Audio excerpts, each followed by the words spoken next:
A 22-year-old man was shot just below his collarbone in his chest.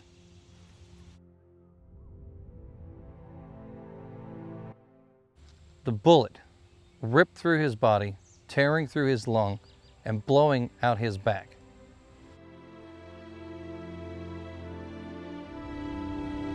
Somehow this man survived Gettysburg. He survived Houck's Ridge, the Wheatfield, and he would survive another battle where he was wounded yet again and go on to become a captain of a colored troops regiment in the United States Army at the end of the American Civil War. But what happened here? This little known story we're about to discover here in Gettysburg, Pennsylvania.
Welcome back to History with Waffles. Today we got one heck of a story for you right here from Gettysburg at the Wheatfield. But before we get that thing kicked off, if you could do me a favor, if you like this video, hit that thumbs up for us. And also they have a thing called hype points. Once you hit the thumbs up and the video's over with, you can go back in there and hype this video up and help it rise up the charts so that other people who normally don't click on historical videos or haven't clicked on them in a while might actually get a notification about this video, and it'll help the popularity of it and help it grow. It also helps my channel and it keeps me producing more of these type of videos. Thank you for that. This isn't your quintessential Wheatfield story out here. A lot of times when we come out here to tell stories about the Wheatfield, we focus in on the majority of the players that were out here in this portion of the field making their way across. The 5 or 6 events where they go back and forth and they just murder and slaughter each other across these fields. The Confederates taking it, then the Union taking it. One after another, men go down left and right. No, this discussion that we're having today is about a group that is not normally talked about out here when we have the discussion about the Wheatfield. It's the 11th U.S. Regulars and a young man that comes from New Jersey. It's July 2nd, 1863, and the story at Gettysburg can pretty much be summed up by a couple of points. And most people know those stories. Little Round Top, Devil's Den, the Wheatfield, the Peach Orchard, and Culp's Hill. And that's where almost all the stories go to. But there's the little individual units in between that we don't talk about a whole lot.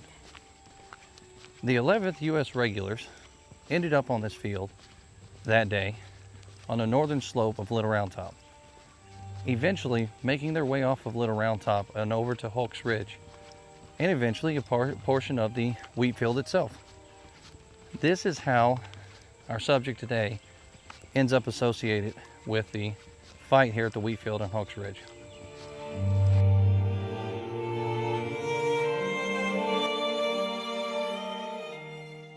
If you were here on that hot July day, July 2nd, 1863, the fields around us here would have been completely covered in men.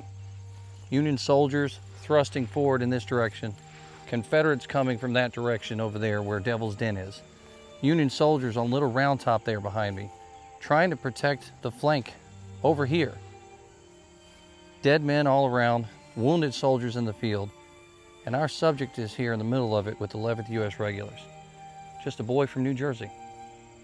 So here we are now at the 11th U.S. Infantry Monument that's out here, and you can see off in the background Little Round Top. If you want to get to it, you go off the Wheatfield Road, and then you follow that adjacent road that comes in this way and then around, kind of zigzags around where Cross's area was. And you can look down through here and you can actually see Devil's Den that's just over the hill there. These monuments aren't exactly written for your average everyday person to be reading about battle. It's not layman's term. But we'll go through the monument and read exactly what it says. Major Delancey Floyd Jones commanding. 6 companies. July 2nd, they arrived in the morning with the brigade and took position on the right of the 12th Corps. Afterwards, they moved to the left at 5 p.m. and formed a line on the right of Little Round Top and advanced across Plum Run and to the crest of the rocky wooded hill in front, under fire of sharpshooter on the left and faced the left of the Wheatfield, and on the right and rear. The Confederates having opened fire on the right flank and advancing through the Wheatfield in the rear of the regiment, with the brigade was withdrawn under heavy fire of musketry and artillery and formed in line of right of the Little Round Top. July 3rd, they remained in the same position.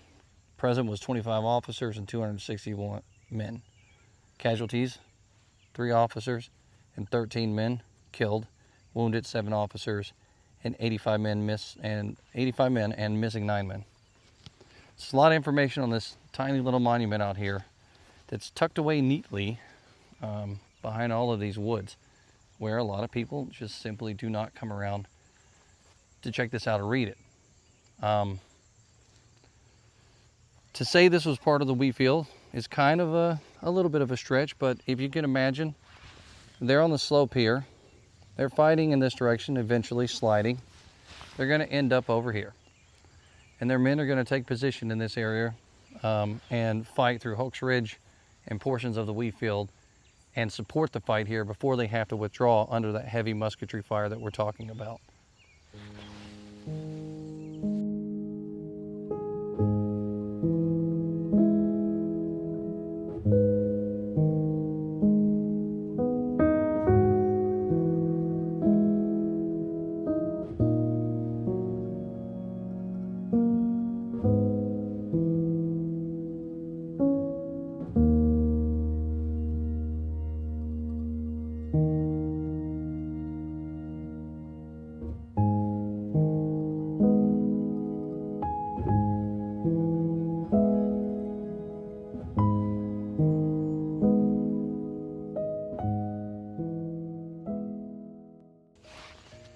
Private Adelbert Clinton Sherman is our subject today, from the 11th U.S. Regular.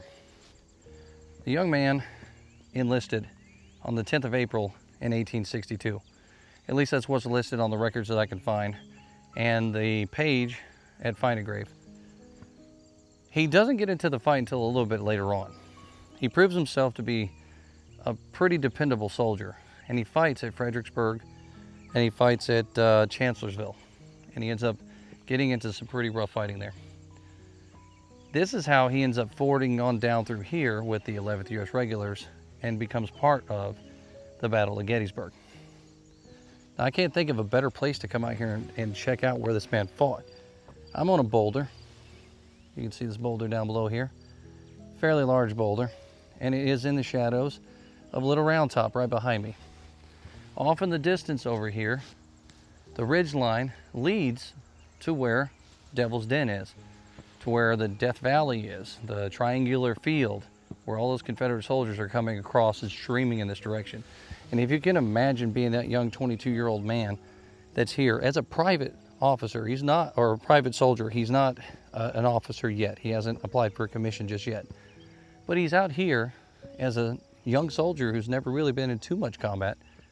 And this place is alight with fire all day.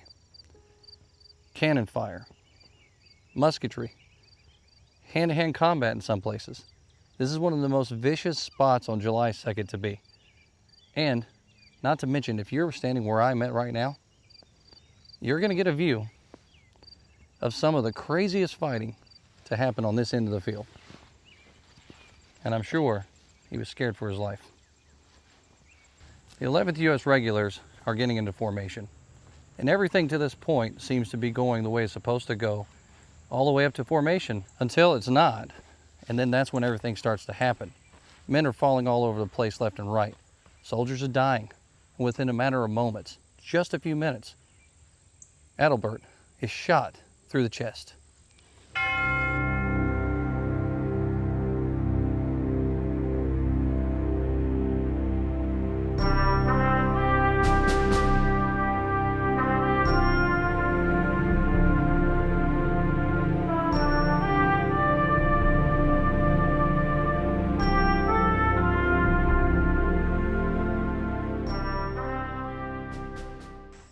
Now let's talk about this wound.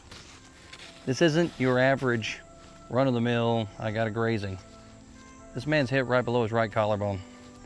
The bullet enters his body, it comes out his backside, and it tears through his lung. Immediate collapsed lung. Can't breathe, struggling for dear life. And he's laying on these fields out here with many other men.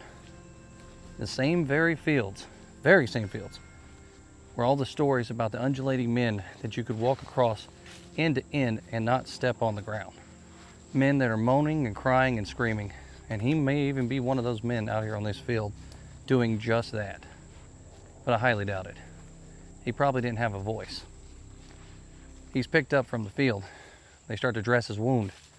They take him back to Baltimore Pike, where there's a makeshift hospital out there. The surgeons take a look at him. They do the best they can for him, and they try to keep him comfortable. The reason why, they do not expect him to survive. This man's going to die here in Gettysburg.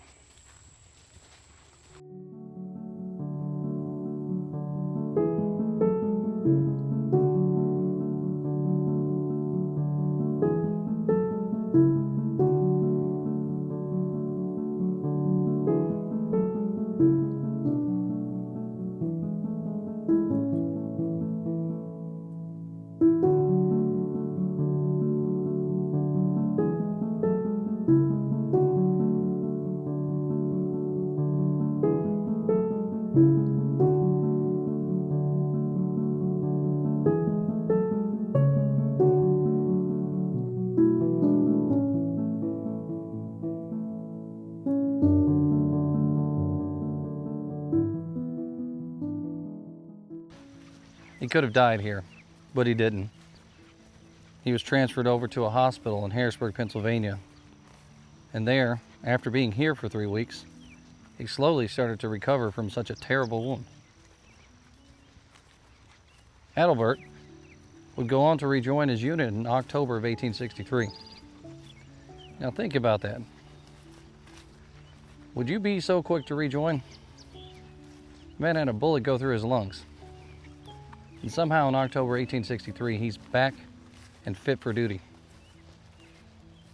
He's aspiring to be an officer, and he applies for a commission. And eventually that's what he gets. Now to give you a little bit of battlefield orientation to where I'm at right now. First of all, these type of videos, sometimes we roll through the action and we talk about the units that are fighting out here, and we kind of give you a play-by-play, if you will, almost an ESPN version of the American Civil War. I'm not going to do that with this video, and I don't do that with a lot of these individual stories because the movements are so askew, not well documented in the way that a lot of these units are out here at the Wheatfield, Houck's Ridge, and other places. But I am going to tell you where I'm at, where we're filming. I'm at the top of what is the Wheatfield. Back beyond those woods back there is where the United States military initially is setting up a lot of the soldiers that are going to come into action over here, and that is where the Wheatfield Road is. You can see the ridge line right over there, which is just aft of Little Round Top. That's that gentle slope that comes off and goes down. Little Round Top is on the other side of the trees right about here. You've got Devil's Den over here. And you have that large valley that comes out in that direction where the triangular field is, where the Confederate soldiers are going to go across as well. And then down through this swell here goes out towards the Rose Farm, and Cobb's Georgians are going to come out through those fields. On the other side of the woods over here is where those infamous photos are of the dead Confederate soldiers that Frazanito was able to play battlefield detective and figure out exactly where those photos were taken. And you can actually go out there and see it for yourself. But in this field around me here, this is a soldier's nightmare. And the confusion that happens out here, the units that are fighting and struggling out here on July 2nd, it's just simply murder, what they're doing to each other. And before the day's over with, it's really not clear what all happened. It's really not clear who won the field, who won the day. But it's very hard fought. And a lot of soldiers bleed on this field as a result. In May 1864, he receives that commission and he becomes a first lieutenant, and he's assigned to the 28th USCT, United States Color Troops. As a first lieutenant, he is involved in a lot of fights, one of which is the Battle of the Crater. In a strange and terrible twist of fate, he ends up with roughly the same casualty rate with that unit in Petersburg, Virginia. And he also ends up with another terrible wound. But this time is to his right leg between his ankle and his knee. And he's able to also recover from that.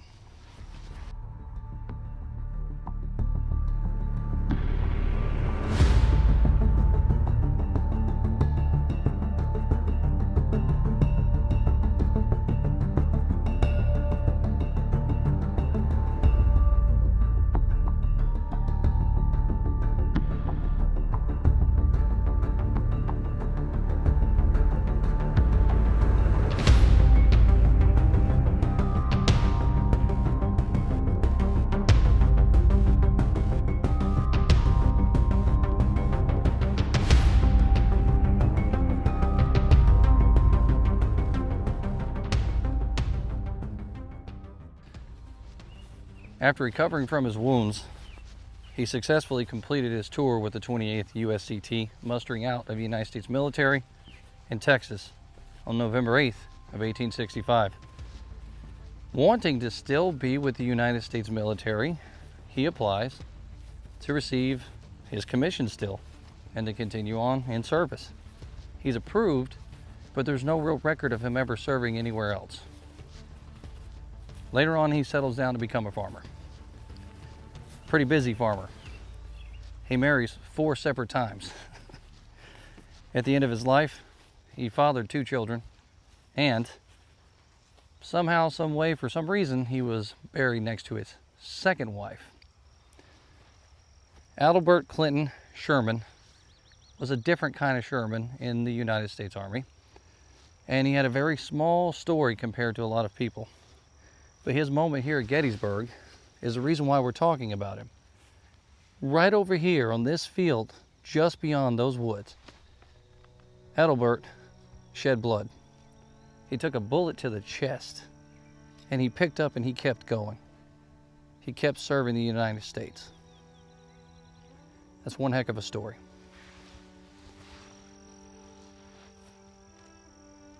It's pretty awesome.